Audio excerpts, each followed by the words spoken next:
Shaktiraham Asam Ananta Shakti.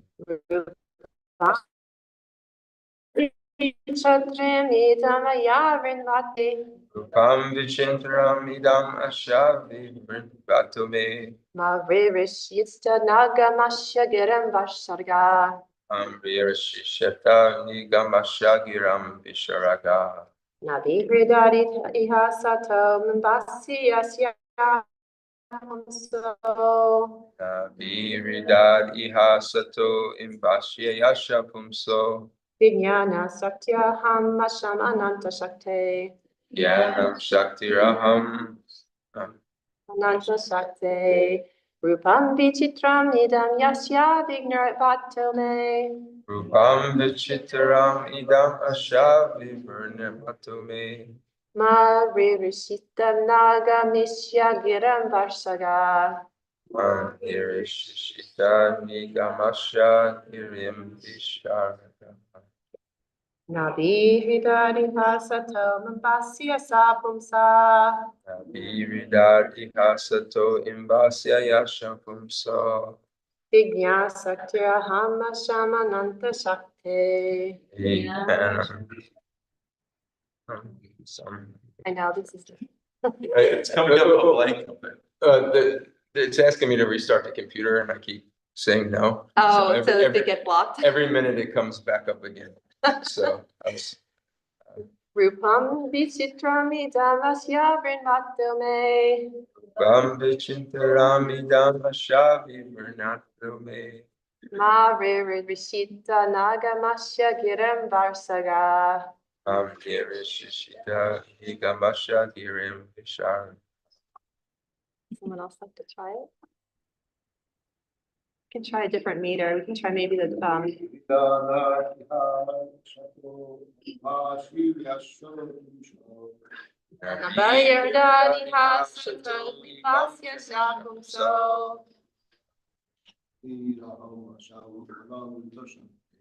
Vijnana Shaktira Hama Shamananta Shakti. Am Vichitram Idam Asha Vinirvatome. Rupam Vichitram Idam Asya Vinirvatome.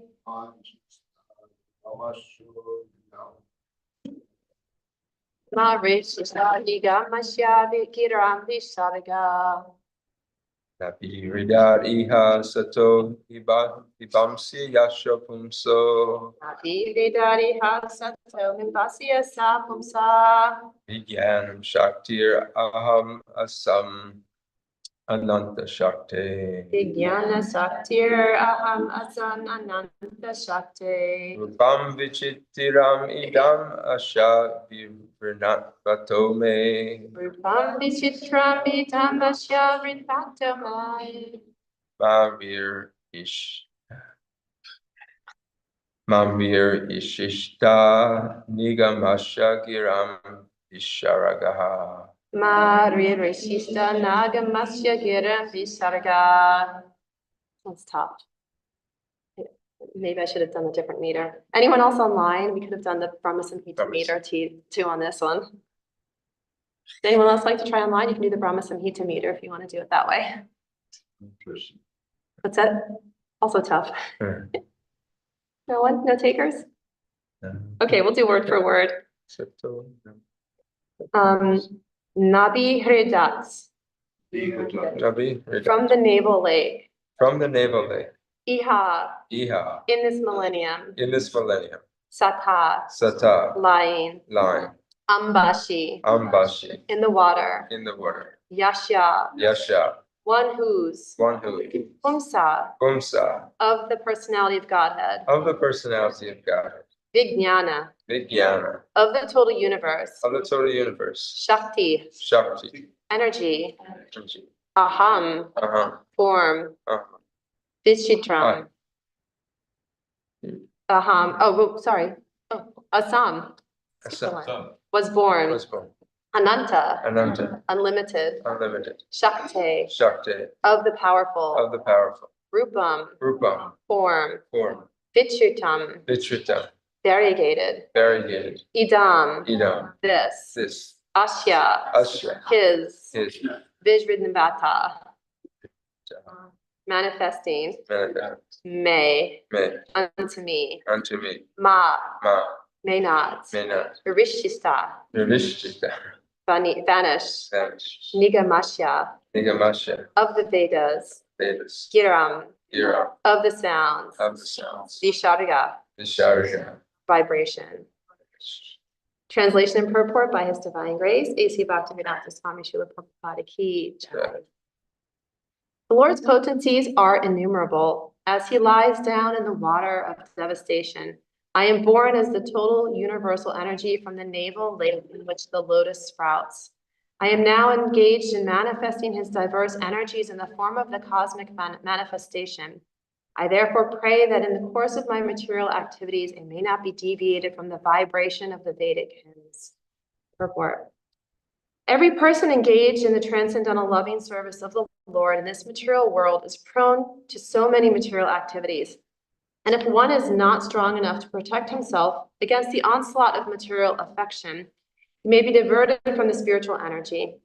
In the material creation, Brahma has to create all kinds of living entities with bodies suitable for their material conditions. Brahma wants to be protected by the Lord because he has to contact many, many vicious living beings. An ordinary Brahmana may fall from Brahma Teja, or the power of Brahminical excellence, due to his association with many fallen conditions. Brahma is afraid of such a fall down, and therefore he prays to the Lord for protection. This is a warning for one and all in the spiritual advancement of life. Unless one is sufficiently protected by the Lord, he may fall down from his spiritual position. Therefore, one has to pray constantly to the Lord for protection and the blessing to carry out one's duty. Lord Chaitanya also entrusted his missionary work to his devotees and assured them of his protection against the onslaught of material affection. The path of spiritual life is stated in the Vedas to be like the edge of a sharpened razor. A little inattentiveness may at once create havoc and bloodshed. But one who is a completely surrendered soul, always seeking protection from the Lord in the discharge of his entrusted duties, has no fear of falling into material contamination. Om Jnana Tirantasya Gyananjana Shalakaya Chakshu Unmalasamaya Tasmai Shri Gurave Namaha Shri Chaitanya Manobishtam Stapitam Yena Bhutale Swayambhuvakadavnayam Dadati Sadvitantikam Jaya Shri Krishna Chaitanya Prabhu Nityananda Shri Advaita Gadara Shiva Satikar Bhaktivinda Panchakalpa Trudi Sagar Basindhu Vaya Vichagati.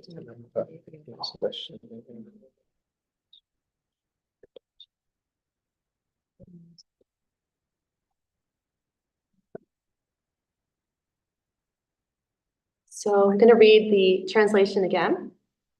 The Lord's potencies are innumerable. As he lies down in the water of devastation, I am born as the total universal energy from the navel lake from which the lotus sprouts. I am now engaging in manifesting his diverse energies in the form of the cosmic manifestation. I therefore pray that in the course of my material activities, I may not be deviated from the vibration of the Vedic hymns.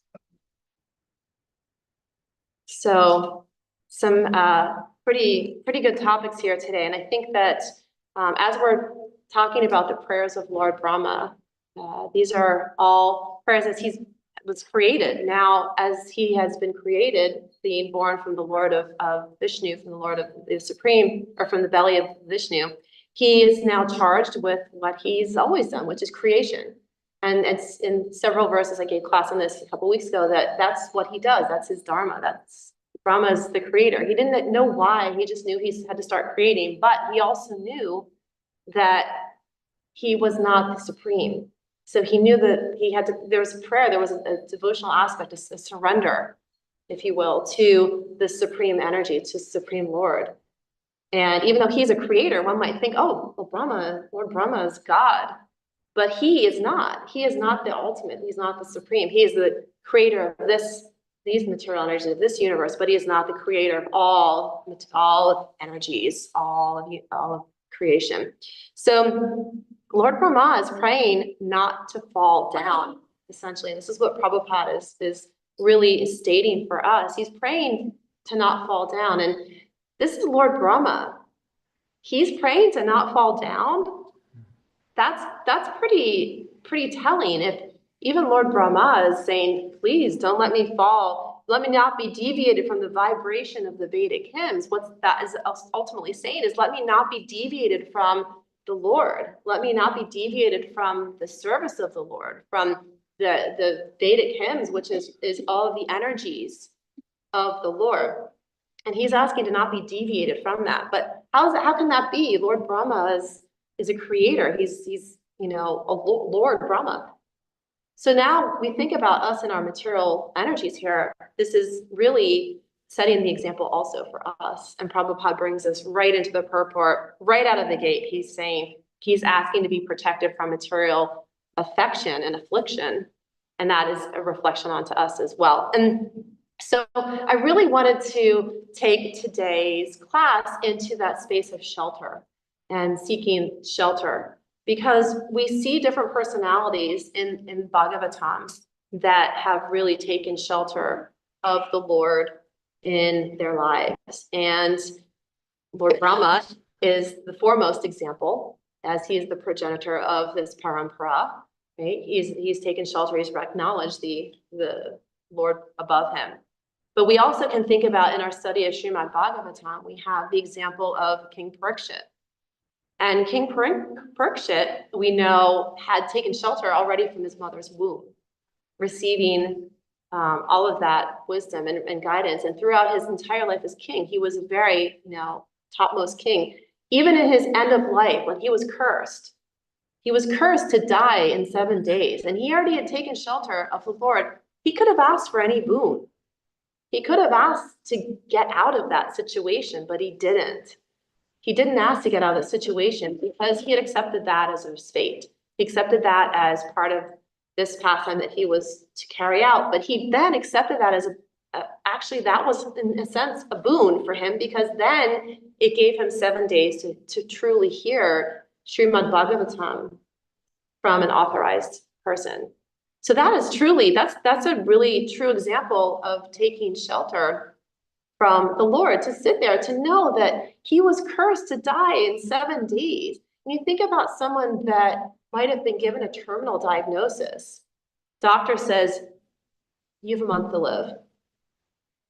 And most of the time, what are the stories we hear when someone's given a month to live? We hear them going through their buckets. I have to go to this. I have to go to, my dream trip. I have to try and squeeze it all in. But what are they squeezing all of that in? They're squeezing in material existence,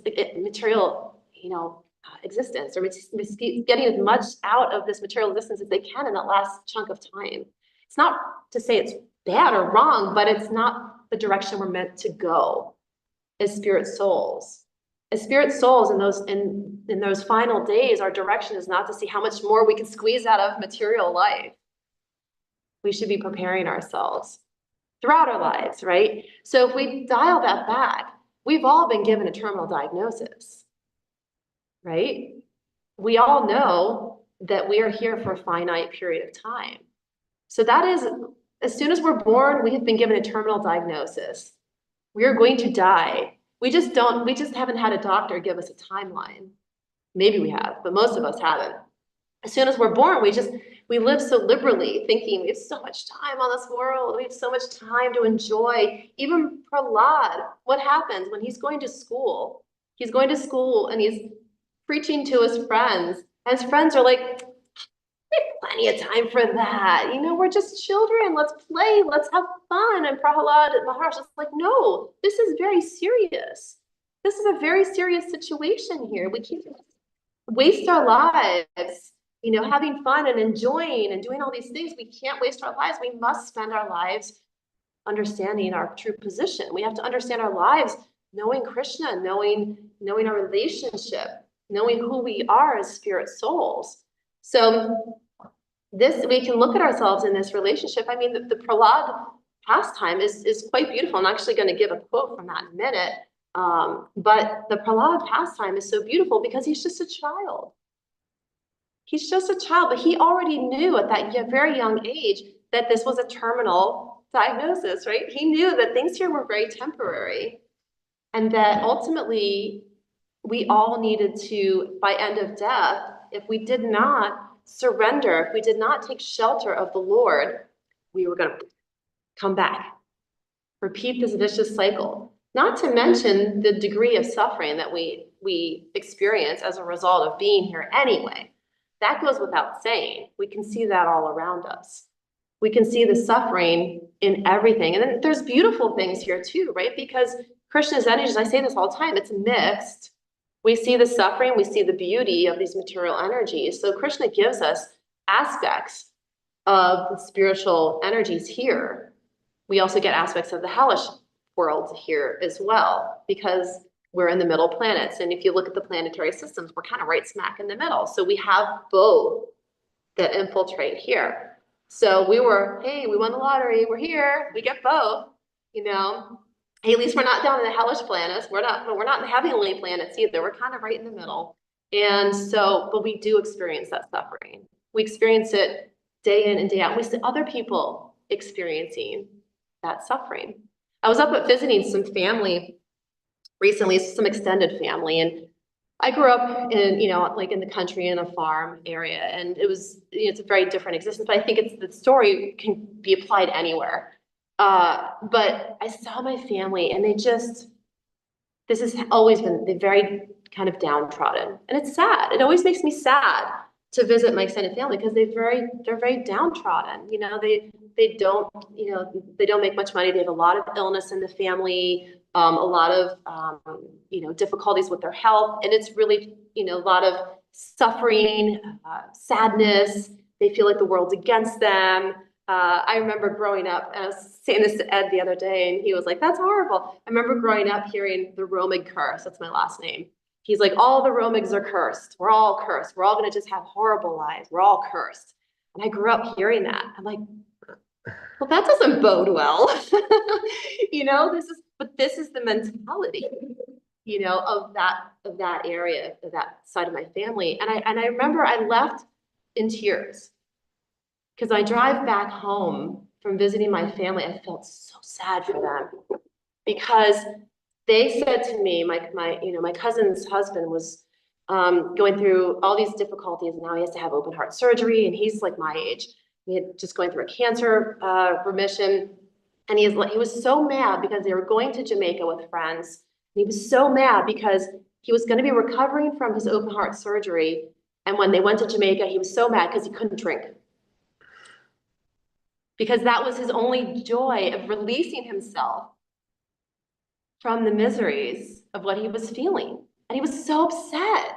He's like, I'm so mad. I'm going with all my friends and I can't drink and I can't eat whatever food I want because I'm recovering from this surgery. And I was like, wow, like, because that's where they are.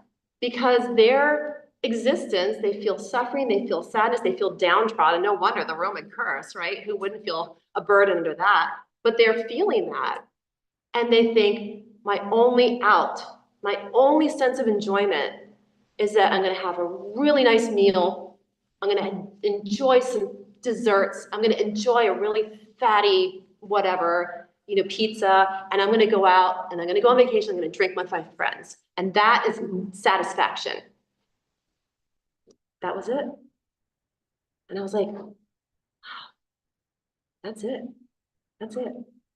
You know, and this is not a cut on my family. It left me feeling so sad. I just wanted to hand them like some understanding, but I knew that's not where they were. So I just gave them big hugs and told them that I love them. And then, you know, I was like, I'm keeping you in my prayers. Like, that's all I could do. And that's all I still can do. I can keep them in my prayers and pray that maybe they'll find their way toward something more meaningful than just finding escapes from their suffering.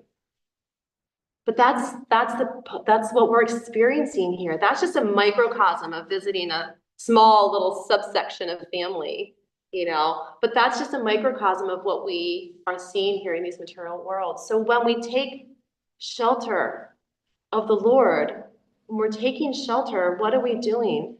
We're actually asking the Lord to take us into his protection, to help us stay on path, and to also help us navigate the material energies a little bit better. So it's because it's not always so easy. So there's examples, there's 4 types of people. Does anyone know the different 4 types of people that do take shelter?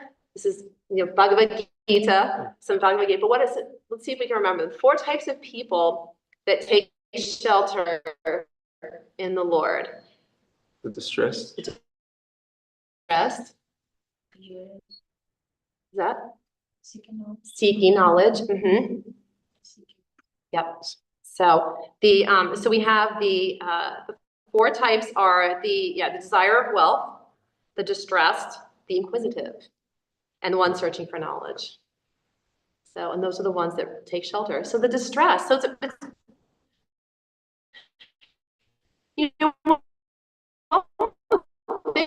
it's someone's really distressed and really deep dive into that. So it is an opportunity when we see someone in distress or when someone is truly feeling that they are going, that could be an inroads for them to find their way toward surrender, toward taking shelter. And we can pray for that outcome for anybody. And we can maybe at that time when someone is in distress, that might be an opportunity to encourage them. Maybe say, have you tried praying? Whatever your background is. And most of my family's all Lutheran. I grew up in a Lutheran Christian family. So I can say, I'll say a prayer for you. Maybe try reading some scripture, try praying in this time of distress. Maybe you'll find some insight and some wisdom in this. Because this is one of the reasons, one of the times that people can really take shelter is in time of distress. So I'm like, hey,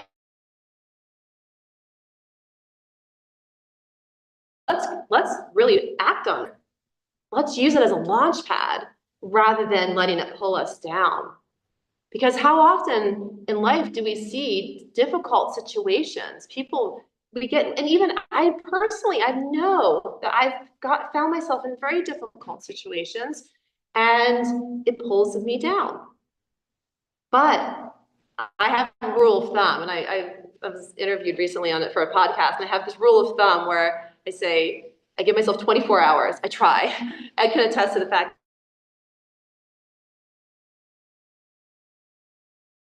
don't always follow that, but I try to give myself 20 to be pulled down by something, because there is the emotional spectrum, and we can't spiritually bypass everything in our life, right? We can't just jump over and just like and pretend it didn't happen. But my tool that I try to implement in my life is like, I'm going to give it 24 to 36 hours and feel whatever I'm feeling, angry, sad, whatever, depressed, and then I'm going to let it go. And then we turn, do our best to turn to the Lord and say, thank you for this. What can I do?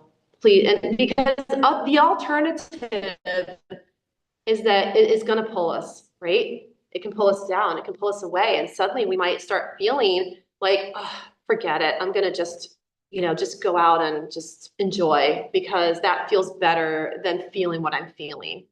Going out and enjoying at least gives me a dopamine boost, right? So being in that, like I'm in the health field, I know like dopamine, right?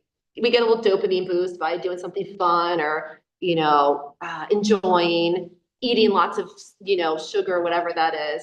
Like at least that it can pull us out of our suffering for a minute. So we're going to go out, we're going to go get that dopamine boost, and we're going to feel better. Or we can go turn to Krishna and say, Krishna, thank you. Thank you so much for this. Thank you so much for this difficult time. I know that I was meant to go through this for whatever reason. I'm going to take this as an opportunity to lean harder into you. I'm going to take this as an opportunity to really surrender more deeply, to really give my life over to you more fully. And so we can see examples of this in the Paramahamsa. The Paramahamsa is that person that is truly surrendered, who has fully taken shelter. And the Paramahamsa is hopefully that spiritual master. We see that in Prabhupada.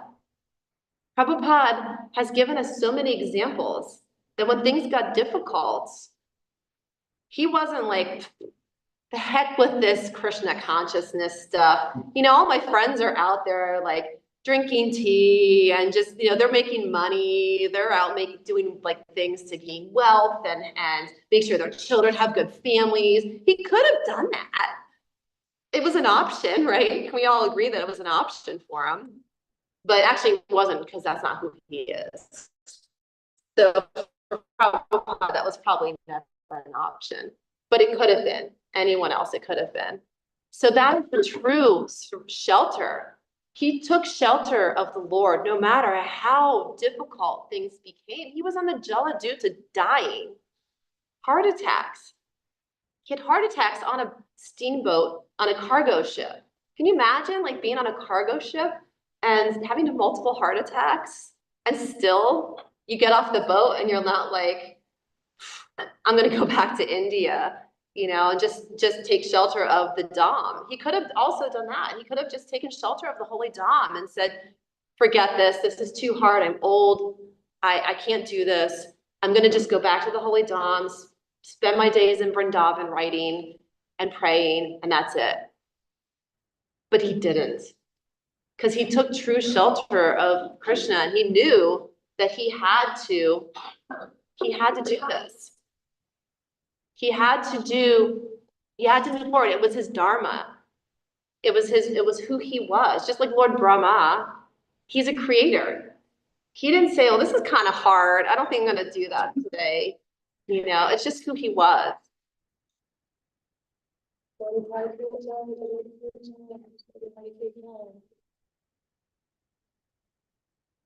So we know Prabhupada gives us a really perfect example of Paramahamsa. That's how difficult things got. He did not get pulled back into the material energies. And even when he was dealing with very material situations, his disciples back in the 70s were still very much struggling with their own attachments to material energies. He was dealing with the Western, hippie movement at that time, and they were curious. They were wanting spiritual life, but they were still very much also attached to their enjoyment. So Prabhupada was having to navigate that in a very different way, even from India of the time, in a whole new culture. They've never been to the US before. And he came here having never been here before, dealing with such a materialistic culture. He didn't get pulled in. He did, like Lord Brahma says, he was, protect me, keep me from diverting my energies. And so how did Prabhupada carry that out? The only way, and he said this, the only way Prabhupada did this is because of prayer. He knew that at every second of his life, he was devoting it to Krishna. He was serving his Guru Maharaj. He was serving the Lord, and that protected him. And I've told this story before, so forgive me if you've heard it before, but we have a picture of Prabhupada on our altar.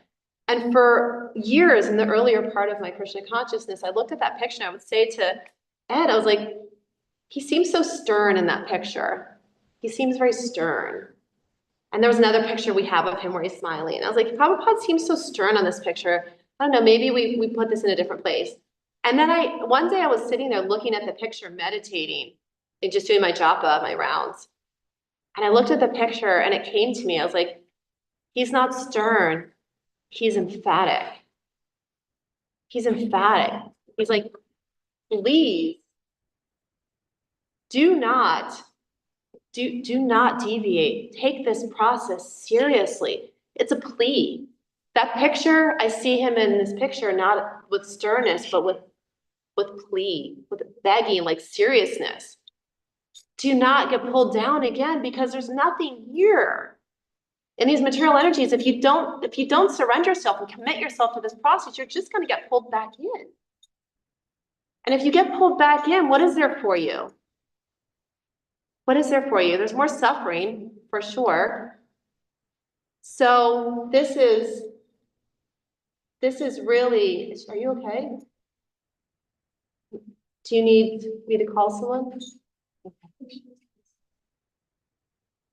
Okay. Excuse us 1 second. We had a situation here in the temple. Should we call someone? No. This is more fun. Yeah. Excuse me 1 second. Calm down and breathe.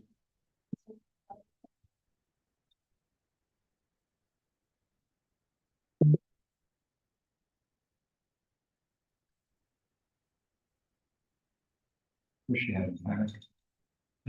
She has a panic. She's anxious. I think she fell out. That funky sound we heard just back in the day was her falling.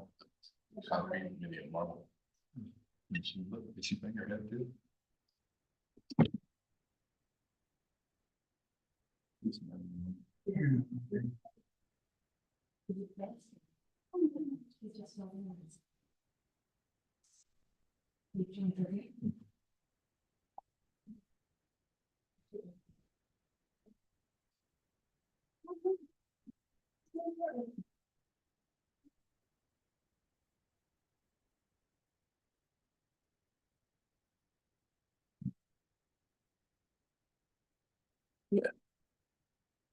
Hey, everybody, thanks for coming today. We had somebody had some medical thing. We're gonna end class early.